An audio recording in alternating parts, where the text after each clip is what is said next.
Hello বন্ধুরা, প্রিয়া কিচেনে তোমাদের সবাইকে আরও একবার স্বাগত জানিয়ে আমি আজকে আমার ব্লগটি শুরু করতে চলেছি। তো বন্ধুরা, তোমরা দেখতেই পাচ্ছ আমি আজকে তোমাদের যে রেসিপিটি করে দেখাবো সেটা হলো কচু শাক চিংড়ি মাছ দিয়ে। তো বন্ধুরা, প্রথমে আমি কচু শাকটিকে ভালোভাবে কেটে নিচ্ছি। তো বন্ধুরা, তোমরা যারা নতুন নতুন রান্না করছো বা রান্না শিখছো তারা কিন্তু আমার রেসিপিগুলো অবশ্যই ফলো করবে। আমি কিন্তু খুব ভালোভাবে তোমাদের বুঝিয়ে এবং খুব সামান্য উপকরণে খুব সহজেই তোমরা কিভাবে রান্না করে সবাইকে তাক লাগিয়ে দেবে সেইভাবেই তোমাদের সমস্ত রেসিপিটি আমি কিন্তু শেয়ার করি। তো বন্ধুরা দেখো, আমি কিন্তু খুব ভালোভাবেই কচু শাকটাকে আমার সমস্ত উপকরণগুলোকে আমি কেটে নিচ্ছি। বন্ধুরা, তোমরা সবাই জানো কচু শাকের কিন্তু অনেক গুণাগুণ রয়েছে। বন্ধুরা, আমি কচু শাক কাটছি। তো বন্ধুরা, আমি মা এখানে বসে আছে আর এখানে আমার মা পাশে বসেছিল, সেটাই তোমাদেরকে বলছিলাম। আর বন্ধুরা, দেখেছো কচু শাক কাটতে কাটতে আমার হাতের কি অবস্থা হয়েছে। তো বন্ধুরা, আমার কচু শাকটা কেটে ধুয়ে নেওয়া হয়ে গেছে। তো এবার আমি এটাকে একটু নুন দিয়ে ভাপিয়ে নেব। তো বন্ধুরা, আমার কচু শাকটা কিন্তু খুবই ভালো ছিল। এটা আমি আগে একদিন তৈরি করে দেখেছি, এটাতে কিন্তু কোনো রকম কোনো গাল ধরছিল না। তো কচু শাকটা যেহেতু আমি চিংড়ি মাছ দিয়ে রান্না করব, চিংড়ি মাছটা আমি আগে থেকে ধুয়ে বেছে রেখেছিলাম। আর শুধু লঙ্কা, এখানে আমি শুধু চিংড়ি মাছ আর লঙ্কা দিয়েই তোমাদের কীভাবে একটা টেস্টি কচু শাক রান্না হয় সেটাই তোমাদের আজকে আমি শেয়ার করব। তো বন্ধুরা, এদিকে দেখতেই পাচ্ছ আমার কচু শাকটা কিন্তু সেদ্ধ করা হয়ে গেছে। তো এবার আমি এটাকে জল ঝরতে দেওয়ার জন্য একটা ঝুড়িতে ঢেলে দিলাম।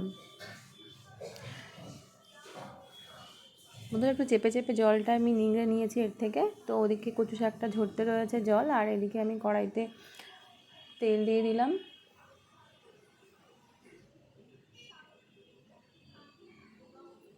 তো বন্ধুরা, তোমরা কে কোথা থেকে আমার ভিডিও দেখছো অবশ্যই জানাবে, কমেন্ট করবে, সাবস্ক্রাইব করে আমার পাশে থাকবে। আমার এটা নতুন নতুন চ্যানেল, অনেক ভুল ত্রুটি থাকতে পারে, তোমরা একটু ক্ষমা করে দিও। প্রথম প্রথম তো আসলে বুঝতেই পারছো ব্যাপারটা। তো বন্ধুরা, তেলটা গরম হয়ে গেছে। এবার আমি তেলটাতে ফোড়ন দেব। তো দেখতে পাচ্ছি এখানে একটা শুকনো লঙ্কা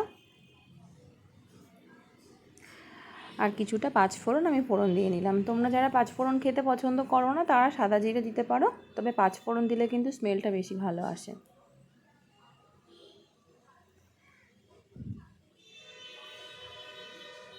তো বন্ধুরা, এবার আমি যে কাঁচা লঙ্কাটা চিড়ে রেখেছিলাম আর চিংড়ি মাছটা বেছে রেখেছিলাম সেটাকে এবার এর মধ্যে দিয়ে দেবো। আমি একসাথেই দিয়ে নিলাম। তোমরা চাইলে আগে লঙ্কাটা দিয়ে তারপর চিংড়ি মাছটা দিতে পারো, বা আগে চিংড়ি মাছটা দিয়ে তারপর লঙ্কাটা দিতে পারো। তো এবার আমি এই দুটোকে একটু ভাজা ভাজা করে নেব। চিংড়ি মাছটা আর লঙ্কাটাকে ভালো করে ভেজে নেব। তো বন্ধুরা, আমি এটাতে পরিমাণ মতো নুন দিয়ে নিলাম আর একটু হলুদ দিয়ে নিলাম। পরে আমি এটাতে আরও হলুদ অ্যাড করব যদি আমার লাগে।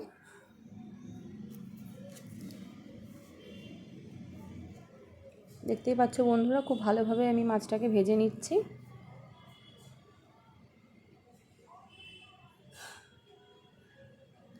তো আমার মোটামুটি ভাজা হয়েই গেছে। এবার ভাপিয়ে নেওয়া কচু শাকটাকে আমি এর মধ্যে ঢেলে দেব।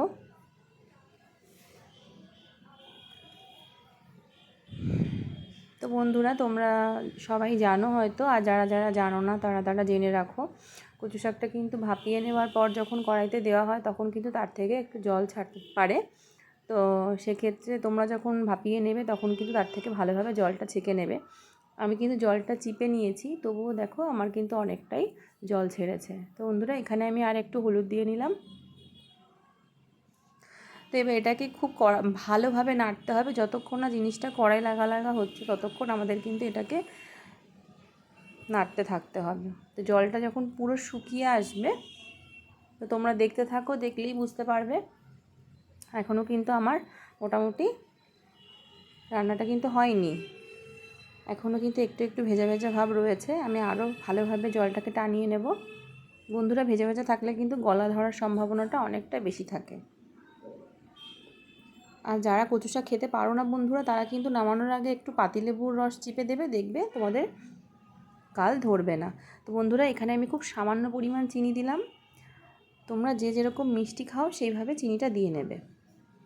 দেখতেই পাচ্ছ বন্ধুরা, আমার কিন্তু কচু শাকটা কড়াই লাগো লাগো হয়ে গেছে। তো এবার আমি এটাকে খুব ভালোভাবে নাড়িয়ে নেব।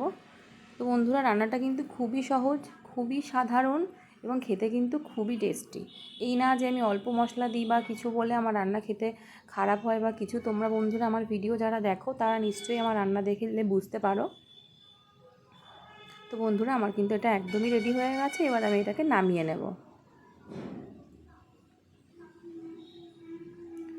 তো বন্ধুরা তোমাদের কাদের কাদের কচু শাকটা দেখতে অনেক ভালো লাগলো, এই রেসিপিটা তোমরা একদিন বাড়িতে বানিয়ে খেয়ে দেখো এবং আমাকে কিন্তু অবশ্যই কমেন্ট করে জানাবে তোমাদের সবার কেমন লাগলো। আর বন্ধুরা এটা আমার নতুন চ্যানেল, তোমরা কিন্তু প্লিজ চ্যানেলটাকে সাবস্ক্রাইব করে আমার পাশে থেকো। তোমরা আমার পাশে না থাকলে কিন্তু কোনো রকমভাবেই আমি চ্যানেলটাকে এগিয়ে নিয়ে যেতে পারবো না।